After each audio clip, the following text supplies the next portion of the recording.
கனகம்பட்டியார் கோயில் பணிக்கு அனைத்து நல்லவங்களுக்கும் உலக நாட்டு மக்கள் அனைவருக்கும் என்னுடைய வணக்கம். ஐயா, இந்த ப்ரெஷருன்னு சொல்லிட்டு இருக்கிறோம். இந்த அதே மாதிரி கவலை, பதட்டம், மன இறுக்கம், டென்ஷன் இருக்கிறவங்களுக்கு, அந்த நெகட்டிவ் எனர்ஜி இருக்கிறவங்களுக்கு எந்த ஒரு காரியம் நடக்காதுன்னு சொன்னீங்க. பாசிட்டிவ் எனர்ஜி இருக்கிறவங்களுக்கு காரியம் நடக்குன்னு சொன்னீங்க. தியானம் இருக்கலாம் ஐயா, பயிற்சி செய்யலாம் ஐயா, எல்லாமே நான் சொல்கிறேன் பாருங்க. எல்லாத்துக்குமே ஒரு வரைமுறை இருக்கு. எல்லாம் அளவுக்கு மீறினால் அமிர்தமும் நஞ்சு.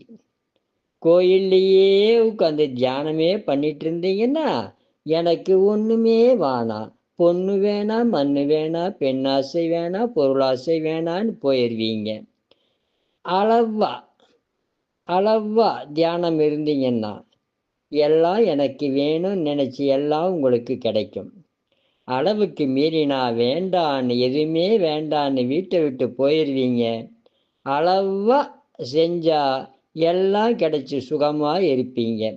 இந்த சுகத்தை அனுபவிக்கணும்னா நீங்கள் சரயுக நாசி மருத்துவத்தில் பயணிச்சிங்கன்னா, இல்லை நீங்கள் யோகா செய்தீங்கன்னா நல்லா இருக்கலாம். இன்னும் தெளிவாக வேணும்னு நினைக்கிறவங்க இதில் கலந்துக்கலாம். சரிங்களா?